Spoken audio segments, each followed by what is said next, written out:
Hello बच्चों, मैं इमरान खान आपका ऑनलाइन क्लास केमिस्ट्री में स्वागत करता हूं। देखिए बेटा जी, जैसा कि मैंने आपसे वादा किया था कि मैं आपको एल्किल हैलाइड से जो ग्रिग्नार अभिकर्मक बनाने की अभिक्रिया होती है उसकी क्रिया विधि भी बताऊंगा। देखिए बेटा, ये क्रिया विधि आपके सिलेबस में तो नहीं है, लेकिन फिर भी मैं आपको ये क्रिया विधि पढ़ाऊंगा, क्योंकि एल्किल हैलाइड से ग्रिग्नार अभिकर्मक बनाने की क्रिया विधि तो सिलेबस में नहीं है, लेकिन उस क्रिया विधि से संबंधित कुछ बातें हमारे सिलेबस में है। और यदि आप ये क्रिया विधि पढ़ लोगे तो जो बड़ी बड़ी कंपटीशन एग्जाम होती है उनको आप चुटकियों में फाइट कर दोगे, ठीक है ना। तो पूरा का पूरा ध्यान आपको बोर्ड पे बोर्ड के ऊपर रखना है। ध्यान दीजिएगा, फटाफट आपको बोर्ड के ऊपर ध्यान देना है। तो सबसे पहले मुझे बताओ रे, क्या एल्किल हैलाइड से ग्रिग्नार अभिकर्मक बना तो सकते हो क्या? अरे सर, क्या झंडू बात कर रहे हो? ये एल्किल हैलाइड है। हाँ, बहुत अच्छी बात है, ये एल्किल हैलाइड है।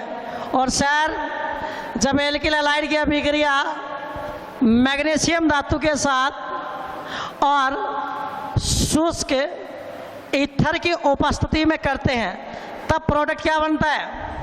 RMgX। यानी क्या बनता है? ग्रिग्नार अभिकर्मक। तब प्रोडक्ट क्या बनता है?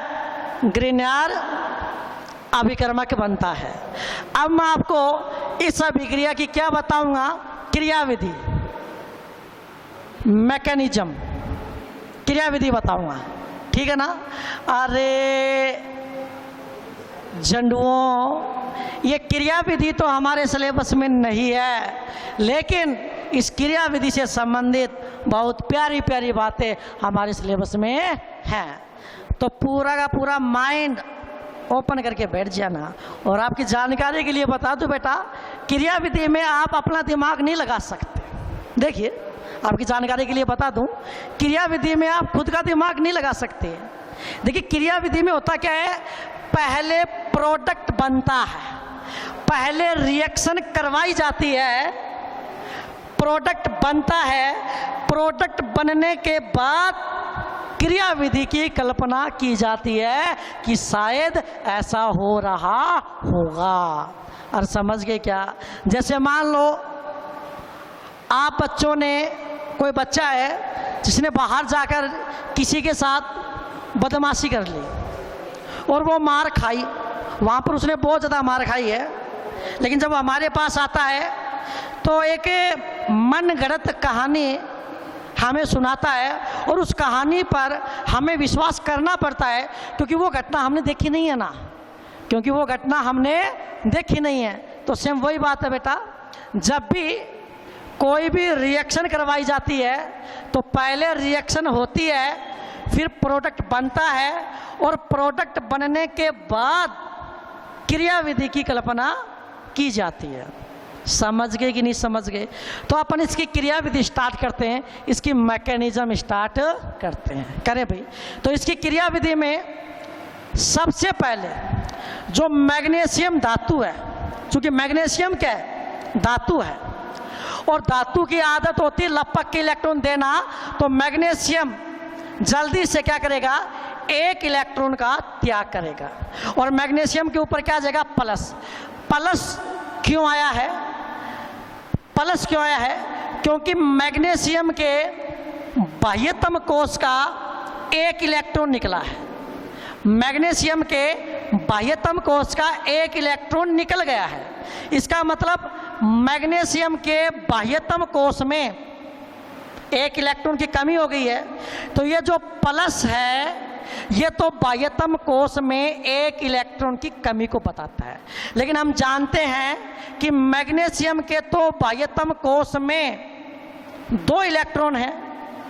तो ये प्लस तो ये बता रहा है कि मैग्नीशियम के बाह्यतम कोश का एक इलेक्ट्रॉन बाहर निकल गया, लेकिन अभी भी मैग्नीशियम के बाह्यतम कोश में एक इलेक्ट्रॉन तो है ना। तो उस एक इलेक्ट्रॉन को मैं डॉट से दिखा देता हूँ। किससे दिखा देता हूँ? डॉट से दिखा देता हूँ। मान लो ये डॉट है, ठीक। ये समझ में आ गया क्या भाई? ये तो मैग्नीशियम के ऊपर मैंने क्या लिख दिया, प्लस लिख दिया, और ये मैग्नीशियम के ऊपर मैंने डॉट लिख दिया। कंफ्यूज मत हो जाना। प्लस तो मैंने इसलिए लिखा है क्योंकि मैग्नीशियम के बाह्यतम कोष में एक इलेक्ट्रॉन की कमी हुई है। ये प्लस है, ये तो इलेक्ट्रॉन की कमी को बता रहा है, और ये डॉट ये बता रहा है कि मैग्नीशियम के बाह्यतम कोष में अभी भी एक इलेक्ट्रॉन है, यानी ये रेडिकल है, मूलक है, मुक्त मूलक है। समझ गए ना?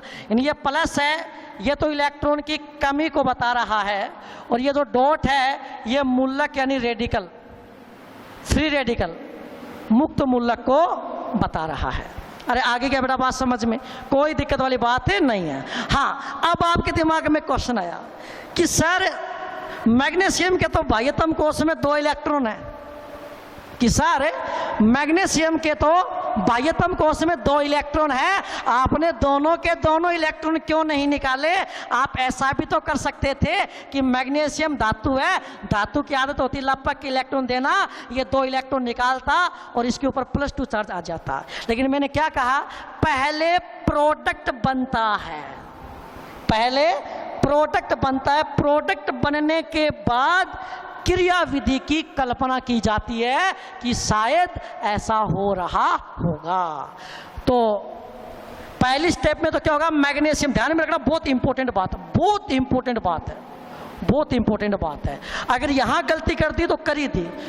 बहुत इंपॉर्टेंट बात है, वो क्या है, मैग्नीशियम अपने बाह्यतम कोष का एक इलेक्ट्रॉन निकालेगा और प्लस और इसके ऊपर रेडिकल आ जाएगा।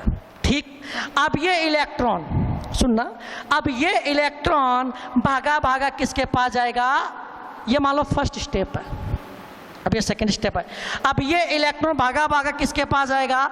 इलेक्ट्रॉन, ये इलेक्ट्रॉन, सॉरी, ये जो इलेक्ट्रॉन है, ये जो इलेक्ट्रॉन है, इलेक्ट्रॉन का हम लोग डॉट ही है, ये जो इलेक्ट्रॉन है, या इसको आप क्या बोल दो, रेडिकल बोल दो, फ्री रेडिकल बोल दो, ठीक है ना?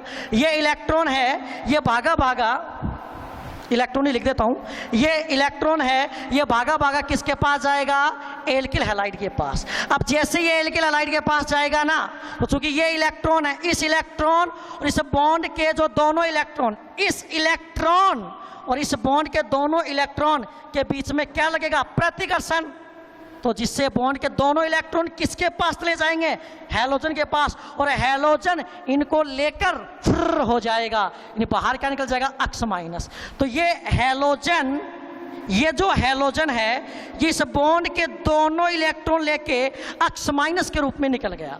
ठीक, अब चलो ये एक्स माइनस के रूप में निकल गया, तो आर, जब ये एक्स माइनस के रूप में निकला तो आर के ऊपर क्या है? प्लस। अब जैसे ही आर के ऊपर प्लस आया, ये इलेक्ट्रॉन बोला टेंशन काहे को कर रहा है, मैं आ रहा हूं ना, तो ये आर के ऊपर प्लस आए ना, लेकिन जैसे आर के ऊपर प्लस आए वहां पर कौन आ गया? इलेक्ट्रॉन। तो क्या बन जाएगा? आर डॉट बन जाएगा, ये रेडिकल बन गया। अरे कोई दिक्कत वाली बात है क्या? कोई दिक्कत वाली बात नहीं है। अब थर्ड स्टेप में क्या होगा वो देखो, थर्ड स्टेप में क्या होगा?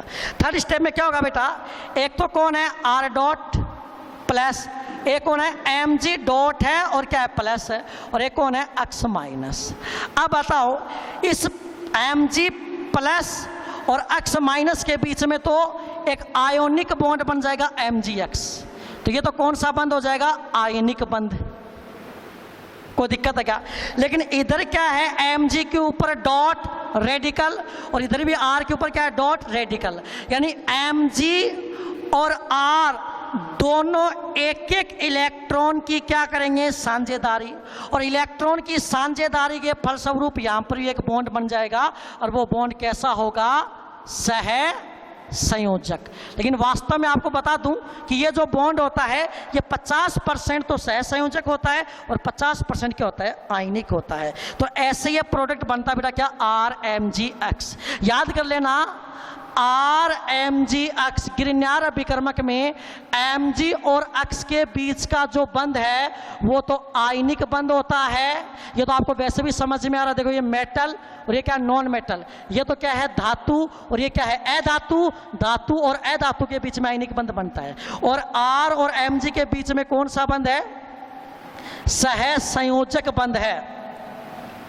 जबकि होना क्या चाहिए था आयनिक। क्यों? क्योंकि आर के अंदर क्या कार्बन अधातु, मैग्नीशियम क्या धातु, तो यहाँ ये तो क्या है धातु और ये क्या है अधातु, ये तो क्या है धातु और ये क्या है अधातु, और धातु और अधातु के बीच में तो कैसा बंध होना चाहिए आयनिक। लेकिन ये बंध 100% आयनिक नहीं होता, ये बंध कैसा होता है सहसंयोजक बंध। वास्तव में ये 50% सहसंयोजक होता है, 50% आयनिक होता है, लेकिन आप इस बॉन्ड को क्या मानोगे सहसंयोजक और इसको आप क्या मानोगे आयनिक। और याद कर लो गिरनार अभिकर्मक में हमेशा Mg के ऊपर प्लस और R के ऊपर माइनस। अरे कोई दिक्कत है क्या? तो अगर आपसे कोई पूछे गिरनार अभिकर्मक किस प्रकृति का होता है, तो गिरनार अभिकर्मक आयनिक प्लस सहसंयोजक दोनों प्रकृति का होता है। Thank you very much.